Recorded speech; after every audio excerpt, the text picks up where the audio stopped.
তাই আমার মনে হলো ও আমাকে দেখছে। রামকৃষ্ণ বলল, তুই আয় আমার কাছে, হায় তুই পারবি আমাদের এই হিন্দু সনাতন ধর্মটাকে এগিয়ে নিয়ে যেতে। তাদের মনের মধ্যে বিশ্বাস। রামকৃষ্ণ মূর্খ, কিন্তু নরেন ছিল শিক্ষিত মানুষ, কিন্তু তার মধ্যেও ভগবানের প্রতি বিশ্বাস ছিল যে হ্যাঁ, জগতে একজন কেউ আছে, সে আছে। আজকে প্রেমানন্দ সেই বিশ্বাস যে আছে, তার ইচ্ছা না হলে দিনরাত্রি হতে পারে না, জোয়ার ভাটা খেলতে পারে না। সুধাময়ী, তার কৃপা হয়েছে বলি 60 বছরে তুমি মা হয়েছো, আমি 70 বছরে বাবা হতে পেরেছি। তাই মানুষ তাকে ভুলে বসলেও ভুলো না ভগবানকে, বিশ্বাস করো তিনি যদি না থাকে আমরা থাকতে। হরি বল, হরি বল। ঠিক আছে, ঠিক আছে, তোরা ছেলে দেখ, আমার যা লাইন পড়েছে 1000 জনের পেছনে ছেলে দেখতে সন্দেহ হয়ে যাবে। এই ফাঁকে আমি একটু গুরুদেবের কাছে যাই, আমার ছেলের একটু গণনা করে আসি, ছেলের ভবিষ্যৎটা কি হবে। অনেকে গণনা করে না, কুষ্টির বিচার করে, তো দেখি গণনা করে দেখি ছেলের ভবিষ্যৎ কি আছে। প্রেমানন্দ কি করেছে, লাইন কেটে দিয়ে চলেছে পাশে আশ্রমে গুরুদেবের কাছে।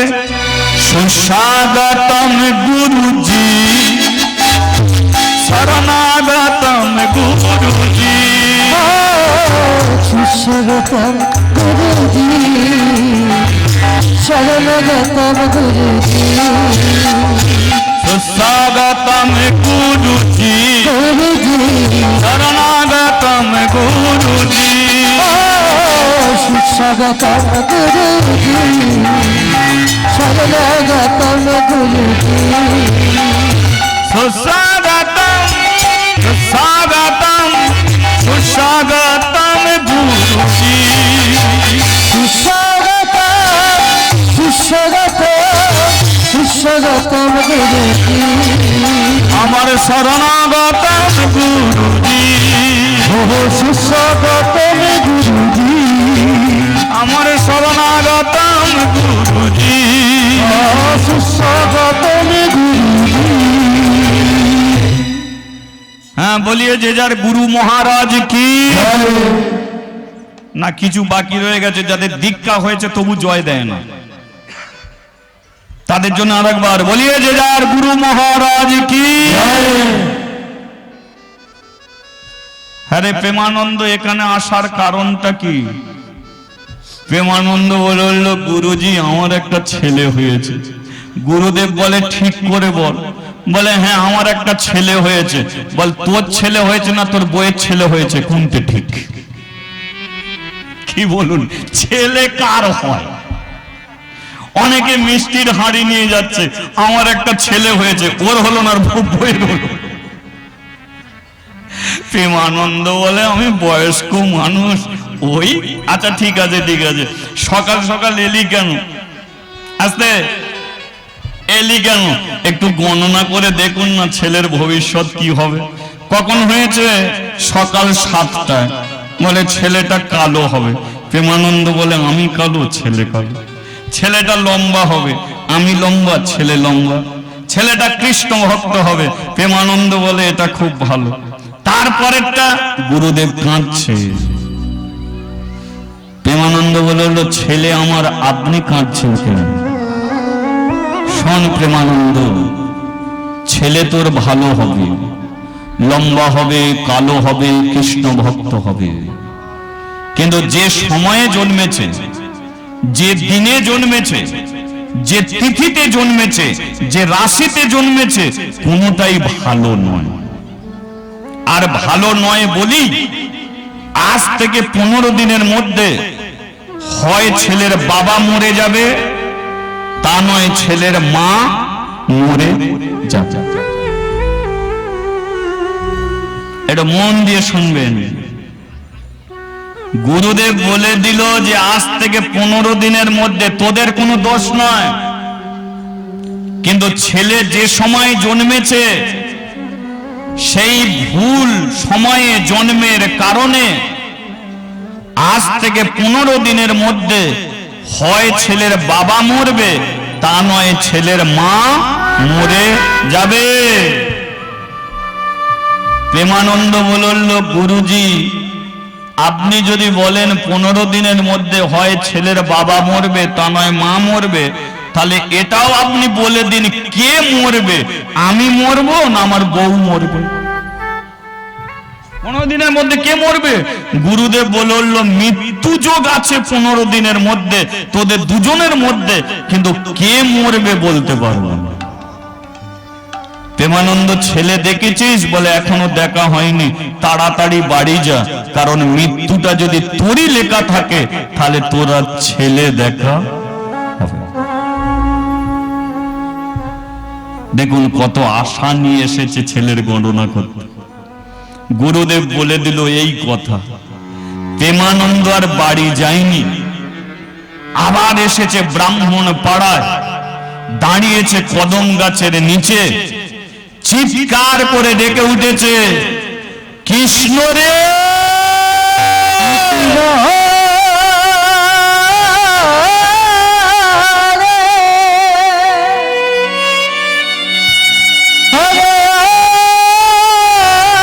কৃষ্ণ রে,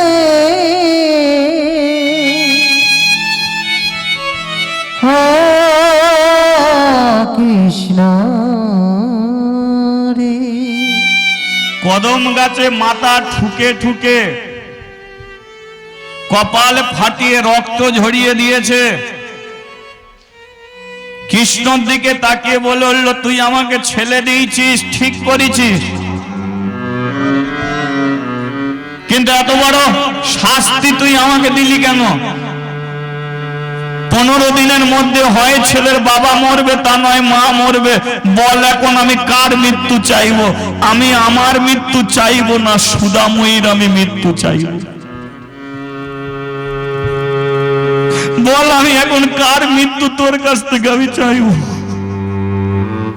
শোন কৃষ্ণ, গুরুদেব বলতে পারে না কার মৃত্যু হবে, কিন্তু আমি তোকে বলে দিচ্ছি 15 দিনের মধ্যে যদি সুদাময়ীর মৃত্যু হয় তুই ওকে মারবি না, 15 দিনের মধ্যে তুই আমাকে মেরে দিবি। কারণ একদিনে ছেলে রেখে বাবা যদি মরে যায় মা মানুষ করে নিতে পারে, কিন্তু আপনারা মায়ের দল বলুন তো, একদিনে ছেলে রেখে যদি মা মরে যায় বাবা পারবে ছেলেকে মানুষ করতে? তাই প্রেমানন্দ নিজের মৃত্যুটা চাই যে 15 দিনের মধ্যে তুই আমাকে মেরে দে, সুদাময়ীকে তুই মারবি না, ওকে তুই বাঁচিয়ে রাখবি, ওকে তুই বাঁচিয়ে রাখবি কৃষ্ণ, ওকে তুই বাঁচিয়ে রাখবি।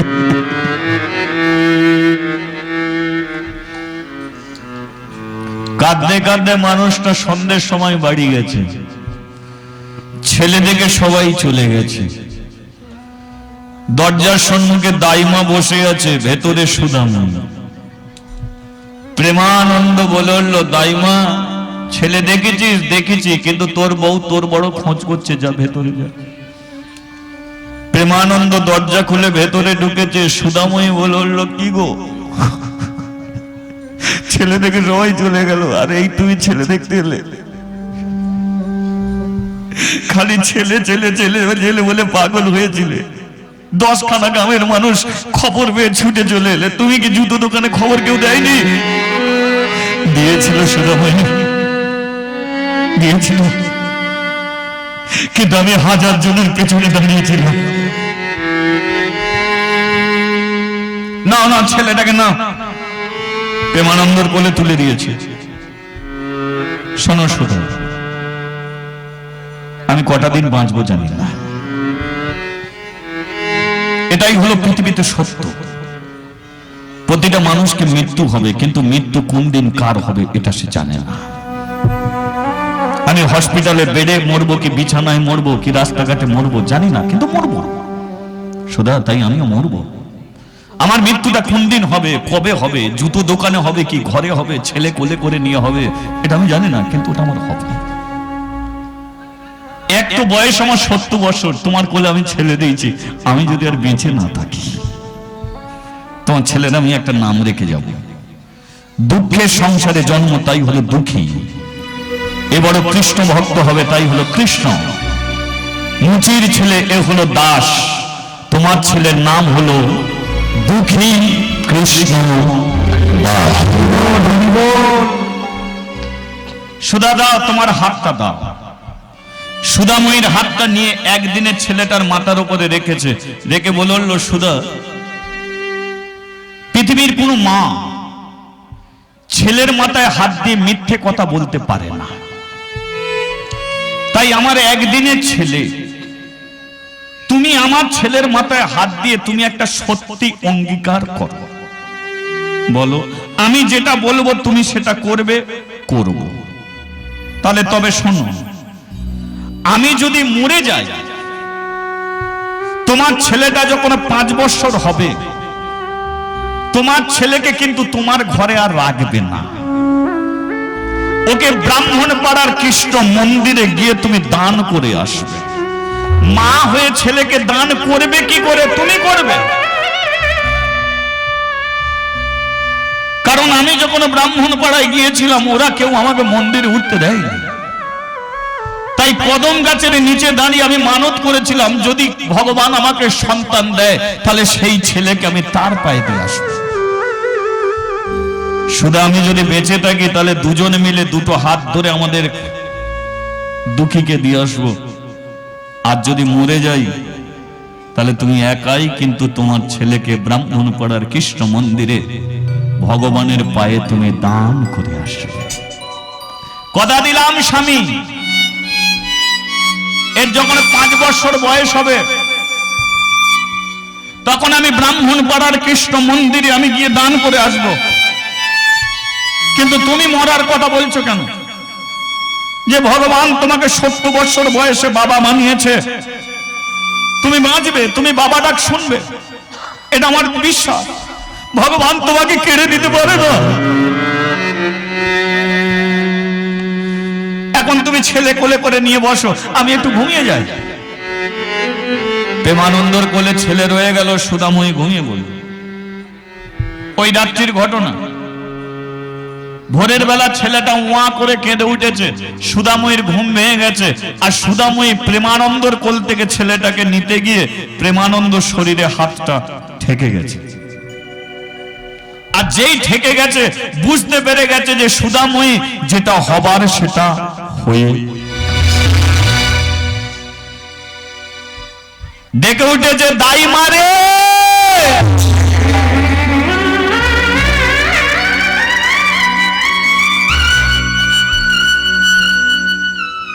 দরজার আড়ালে দাইমা দাঁড়িয়েছিল। এক ডাকে দরজা খুলে ভেতরে ঢুকে, সুধা ডাকলি কেন? ওর গায়ে একটু ভালো করে হাত দিয়ে দেখ।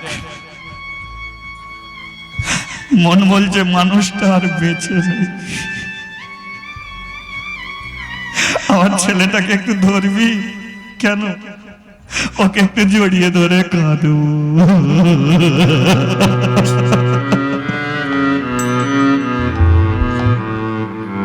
বল, এখন আমি কাকে ধরে কাঁদবো? ছেলেকে ধরে কাঁদবো না ওকে জড়িয়ে ধরে কাঁদবো? দাইমা, মানুষটা সত্যি ভালো ছিল, কারণ এমন মৃত্যু সবার হয় না। হয়,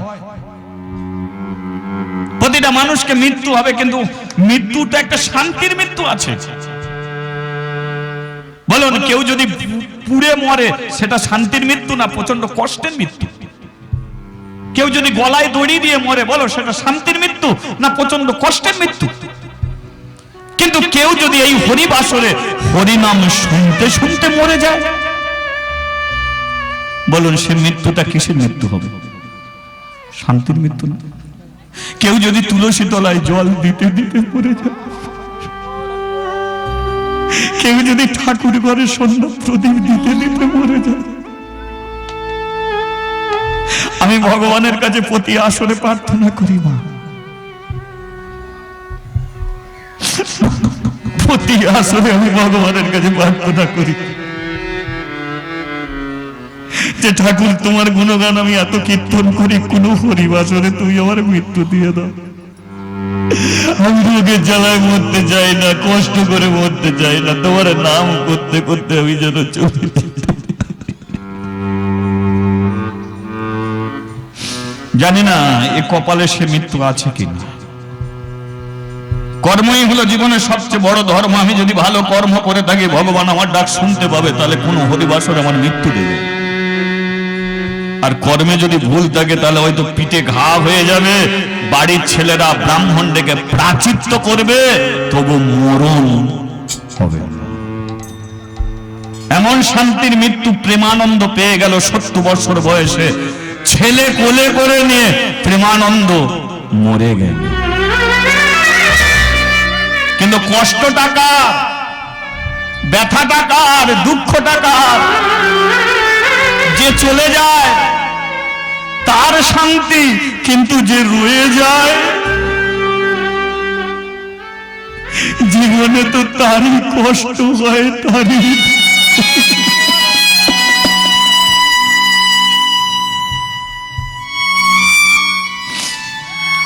সুদাময়ী ছেলেকে কোলে করে নিয়ে কাঁদছে। দাইমা দাসপাড়ায় খবরে দিয়েছে, মুচিপাড়া থেকে মানুষ এসে প্রেমানন্দকে শ্মশানে নিয়ে যাচ্ছে। হাই রে নিঠুর কালা, একই তোর কেমন খেলা, আমায় বড় ব্যথা দাও। হাই রে নিঠুর কালা, একই তোর কেমন খেলা, আমার বড় ব্যথা দাও। আই রে নিঠুর কালা, একই তোর কেমন খেলা, আমায় বড় ব্যথা দাও। হাই রে নিঠুর কালা, একই তোর কেমন খেলা, আমার বড় ব্যথা দাও। যে তোমারে কেঁদে ডাকে, ও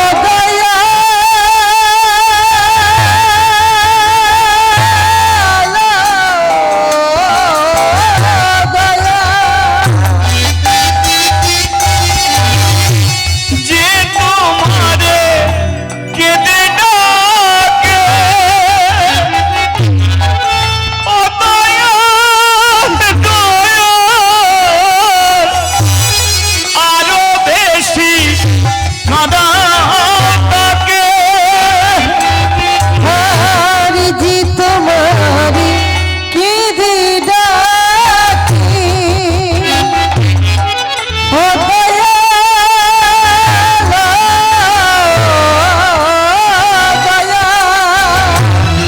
আর বেশি কাঁদা তাকে। আমারে কাঁদিয়ে তুমি কি সুখ পাও, আমারে কাঁদিয়ে তুমি কি সুখী পাও দয়াল। হাই রে নিঠুর কালা, একই তোর কেমন খেলা, আমায় বড় ব্যথা দাও। হাই রে নিঠুর কালা, একই তোর কেমন খেলা, আমার বড় ব্যথা দাও। আমায় বড় ব্যথা দাও। আমার বড় ব্যথা দাও। আমায় বড়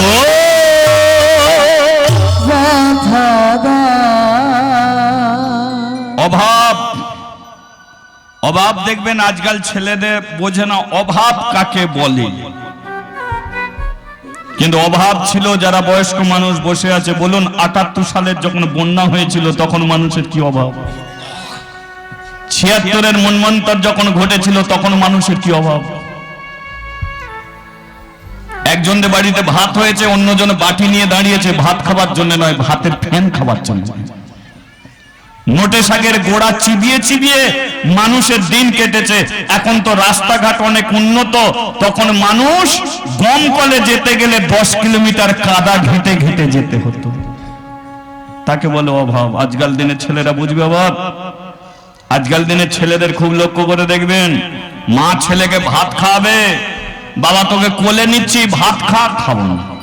চিনি দিচ্ছি ভাত খা, খাবো না। দুধ দিচ্ছি ভাত খা, খাবো না। মিষ্টি দিচ্ছি ভাত খা, খাবো না। অ্যান্ড্রয়েড ফোন দেবো, খাবি? বলে খাবো। তাই না? এটা 5 বছরের ছেলেকে দেখবেন অ্যান্ড্রয়েড ফোন দিলে ভাত খাবে, নইলে খাবে না। যে মায়ের কোল পর্যন্ত ছেড়ে দিতে চাইছে, তাহলে তারা অভাব বুঝবে কি করে? অভাব নেমে এলো সুদাময়ীর ঘরে। দুঃখী 2 বছরের হয়েছে, একদিন মাকে বলল, মা আমাকে একটু দুধ দিয়ে ভাত দে। মা বলে, চাল কেনার পয়সা নেই, দুধ দিয়ে ভাত? আমাকে ভাত দিবি কিনা বল, দুধ দিয়ে। 5 বছর করতেই হবে সুদাময়ীকে কৃষ্ণ মন্দিরে দিয়ে আসবে। মা কি করেছে? চালকে শিলে বেটেছে। বলুন চাল ধোয়া জল কেমন? সাদা দুধের মতো নয়, চাল ধোয়া জল দুঃখীর ভাতে দিয়ে বলল, দুঃখী এনে তোর দুধ ভাত। ছেলেটা আনন্দ করে খাচ্ছে, সুদাময়ী চোখের জলে কাঁদছে, কারণ সে জানে এটা দুধ ভাত নয়, এটা চাল বাটা জল তোকে দিয়েছি। দেখবেন স্বামী মরে গেলে স্ত্রী কাঁদে, তবু 2 বছর 5 বছর পরেও কাঁদে। কি কথা ভেবে কাঁদে? স্বামীর কথাগুলো মনে পড়ে যায়। তদ্রূপ আজও সুদাময়ী কাঁদছে 2 বছর হয়ে যাওয়ার পরেও।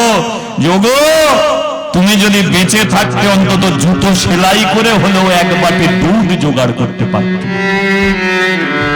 কিন্তু এমন জায়গায় তুমি আমাকে দাঁড় করিয়ে দিলে যেখানে ছেলেকে চাল বাটা জল খাইয়ে পেট ভরাতে হচ্ছে। একে বলে অভাব। দেখতে দেখতে আজকে 5 বছর হয়ে গেল দুঃখী।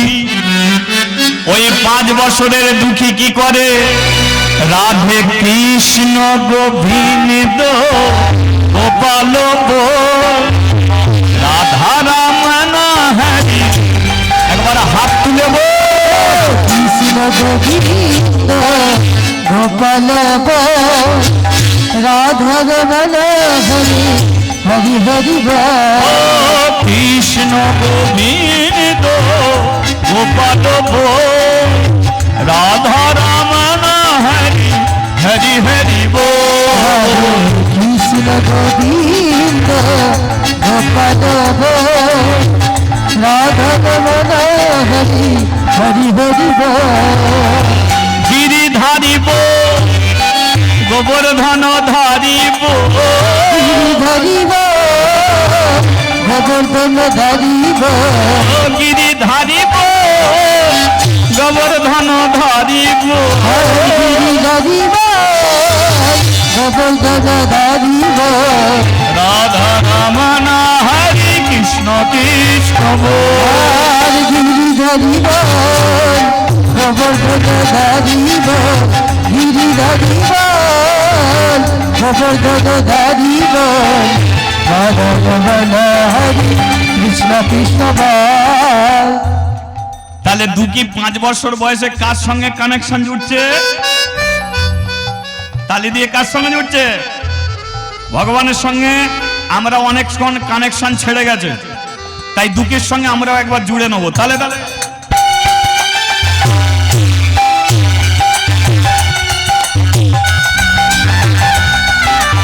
হরিবল হরিবল হরিবল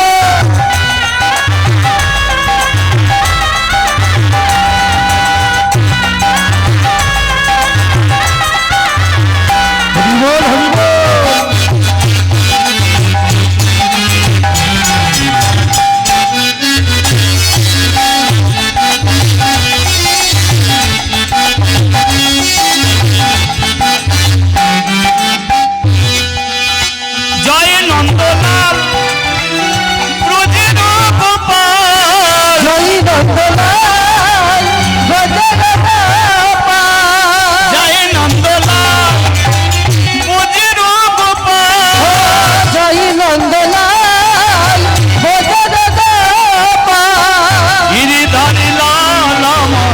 যশোদা দুলা গিরিধারী লাল আমার যশোদা দুলা রাধে রাধে রাধে রাধে রাধে রাধে রাধে রাধে রাধে ও রাধে রাধে রাধে রাধে রাধে রাধে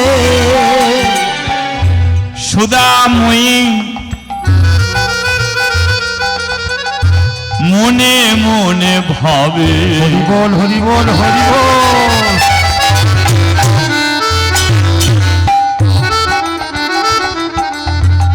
ছেলের বুঝি 5 বৎসর হয়ে গেল, তাই এমন কৃষ্ণ ভাবের উদয় হলো। এ যখন একদিনের ছিল, আমার স্বামী হাতটা টেনে নিয়ে মাথায় রেখে বলেছিল, বল হরি বল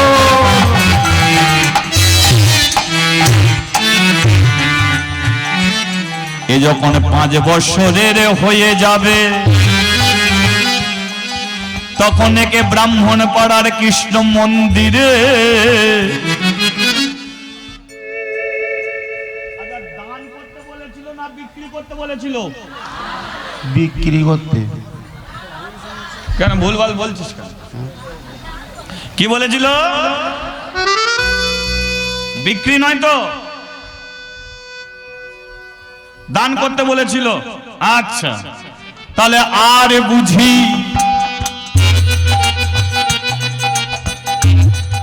ছেলে আমার কাছে থাকবে না।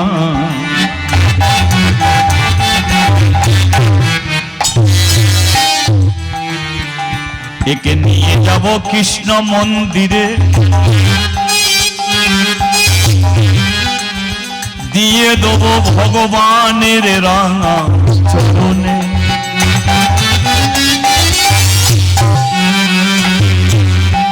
দুকির হাতটাকে ধরেছে, হাত ধরে নিয়ে চলেছে কৃষ্ণ মন্দিরে। কি নেচে নেচে যায় দুঃখী, না চাইয়া যায়। ভক্তগণ সবাই মিলে হরি গুণ গায়। নেচে নেচে যায় দুঃখী না চাইয়া যায়, ভক্তগণ সবাই মিলে হরি গুণ গায়। নেচে নেচে যায় দুঃখী, না চাইয়া যায়।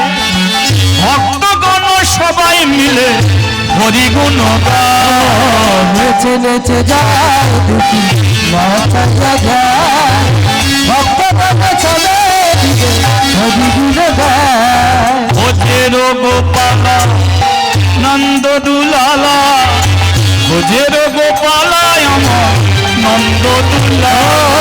ভোজের গোপালা নন্দ দুলালা, ভোজের গোপালা আমার নন্দ দুলালা। এবারে নাচিতে নাচিতে দুঃখী মন্দিরে আইলো। নাচিতে নাচিতে দুঃখী মন্দিরে আইলো, নাচিতে নাচিতে দুঃখী মন্দিরে আইলো। নাচিতে নাচিতে দুঃখী মন্দিরে আইলো। আরে উলু উলু উলু ধ্বনি ভুবন ভরিল। ভুবন ভরিল, হরি হরি হরি ধ্বনি ভুবন ভরিল, হরি হরি হরি ধ্বনি ভুবন ভরিল। আনন্দ ধরে না, আনন্দ ধরে না, আনন্দ ধরে না। আনন্দ ধরে না, কৃষ্ণ দর্শনে হবে বল। আনন্দ ধরে না, কৃষ্ণ দর্শনে হবে বল। আনন্দ ধরে না। নাচিতে নাচিতে দুঃখী মন্দিরে আইলো। নাচিতে নাচিতে দুঃখী মন্দিরে আইলো, নাচিতে নাচিতে দুঃখী মন্দিরে আইলো। बोलिए राधा रानी की, तू तो मुरली वाला, दिल में लगा दी जाला।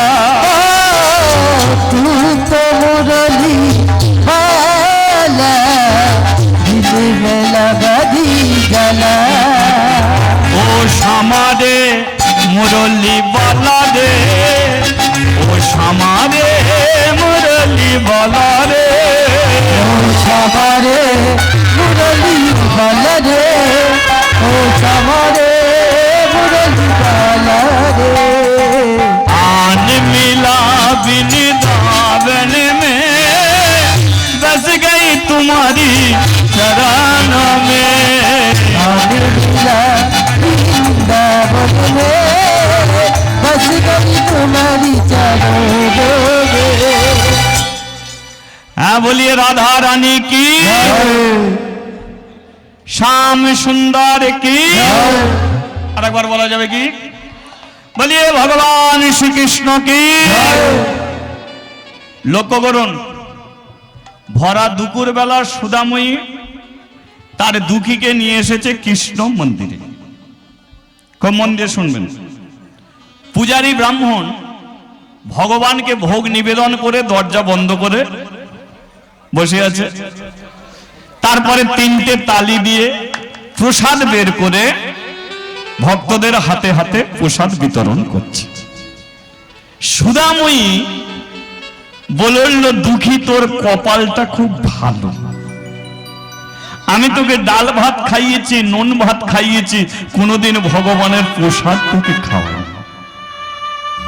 আজকে প্রথম দিন এসে দাঁড়ালি, ভগবানের প্রসাদ পাবি, দে হাতটা বাড়িয়ে দে। সুদাময়ী সেও হাত বাড়িয়েছে, দুঃখীও হাত বাড়িয়েছে।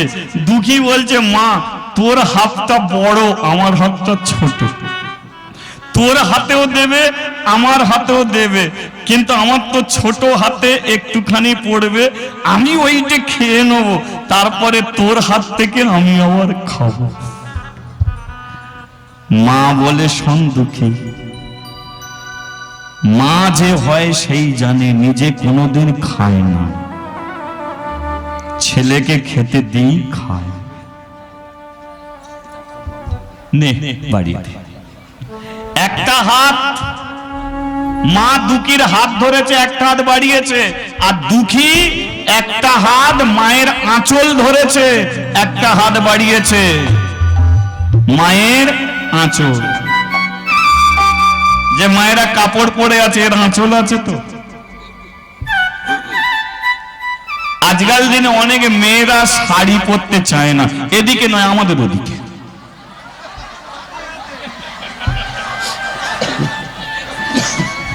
এদিকে আচ্ছা, যারা শাড়ি আর পরে না তাদের ঘরে প্রশ্ন করবে যে তুই যখন ছোটবেলায় ভাত খেতিস, হাত ধুয়ে হাতে জলটা কোথা গিয়ে মুছতিস? মায়ের আঁচলে ছুটে গিয়ে মুছে দিতাম না?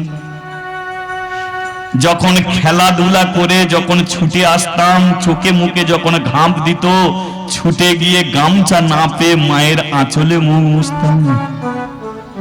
বাড়িতে যখন লোকজন আসতো তখন ভয়ে মায়ের আঁচলে গিয়ে লুকিয়ে পড়তাম। মা যখন মার্কেটে কেনাকাটা করত তখন আমরা মায়ের আঁচল ধরে দাঁড়িয়ে থাকতাম, মা যাতে চলে না।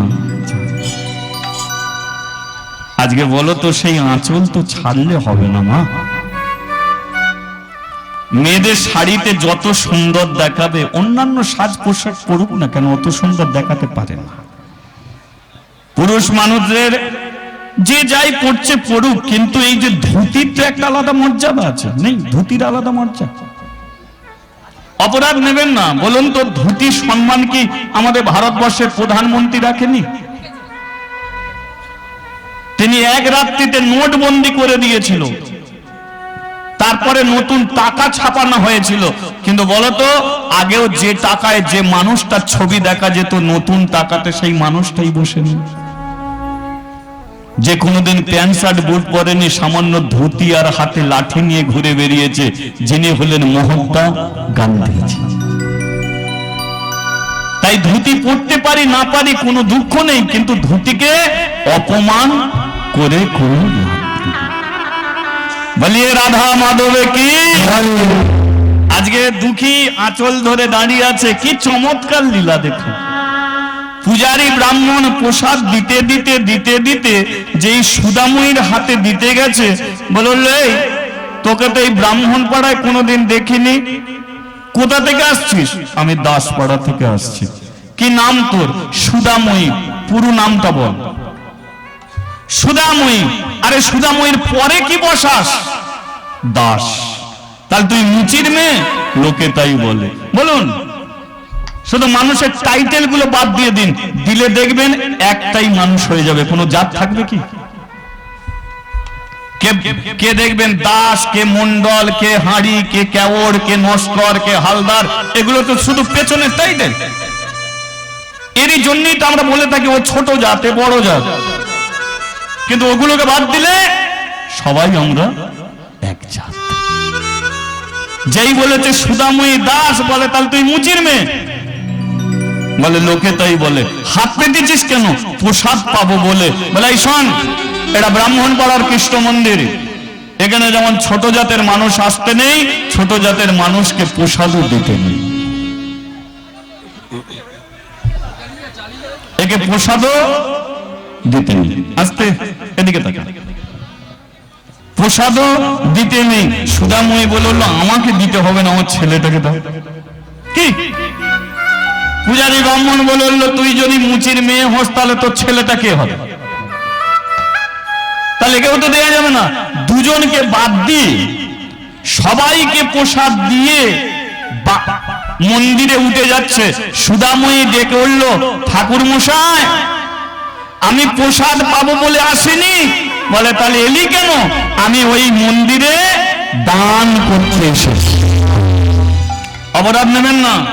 যেই বলে যে দান করতে এসেছি, বলল এটা তোর আগে বলতে কি হয়েছিল? দাঁড়া যাচ্ছি। অপরাধ নেবেন না। এটা আজকাল দিনের কোন ব্রাহ্মণের কথা আপনাদের সামনে আলোচনা করছি না। এখন তো আমরা সবাই সমান জায়গায় এসে দাঁড়িয়ে গেছি, কিন্তু মহাপ্রভু যখন আসেনি তার আগে সমাজ। যেই বলে যে দান করতে এসেছি, পূজারী ব্রাহ্মণ বলে এটা আগে বলতে কি হয়েছে? দাঁড়া যাচ্ছি। এসেই হাত পেতেছে, কি দিবি দে। সুদাময়ী বলল ঠাকুর মশাই আমার হাতে দিতে আপনার সমস্যা, কিন্তু আমার হাত থেকে নিতে আপনার সমস্যা। দিতে গিয়ে বললেন আমি মুচির মেয়ে, আমার হাতে প্রসাদ দেয়া যাবে না। আর মুচির মেয়েটা যখন আপনাকে কিছু দিতে চাইছে, আপনি হাত পেতে দাঁড়িয়েছেন নেবার জন্য। তাহলে মনে হয় আপনার দিতে সমস্যা আছে, কিন্তু নিতে আপনার সমস্যা নেই। হরিবল হরিবল। আপনি আমাকে না দিতে পারতেন, কিন্তু আমার বাচ্চা ছেলেটাকে দিতে পারতেন। একটা শসার দানা হলেও আপনি দিতে পারতেন, কিন্তু একেও মুচির ছেলে বলে আপনি এমনি করে ফিরিয়ে দিলেন। আমার ছেলেটা সেই থেকে চোখের জলে কেঁদে যাচ্ছে। আমার ছেলেটা বারবার বলে গেল মা ওদের ঘরে দিল, শুধু আমাদের দুজনকে বাদ দিয়ে দিল। এই প্রশ্নের উত্তর আপনি দিতে পারবেন? এই শোন, আমাকে দোষ দিবি না। এটা নিয়ম করে দিয়েছে যে এই মন্দিরে যে যা দেবে নেওয়া যাবে, কিন্তু দিতে গেলে জাত বিচার করে দিতে হবে। সুদাময়ী বললে নিয়মটাকে আমি প্রণাম করি, যে শুধু নেয়ার নিয়ম আছে, কিন্তু দিতে গেলেই সমস্যা। যাক, আপনারা বর্ণশ্রেষ্ঠ ব্রাহ্মণ, আমাদের তো বলার কিছু নেই। আচ্ছা ঠিক আছে, কি দিবি? বলে আমি যেটা দেব সেটা তো আপনার হাতে দেওয়া যাবে না। তাহলে বস্তা আনবো? বস্তায় দেয়া যাবে না। তাহলে দু চারটে লোক আনবো? দু চারটে লোকের হাতে দেয়া যাবে না। তাহলে দিবিটা কি? এই যে আমার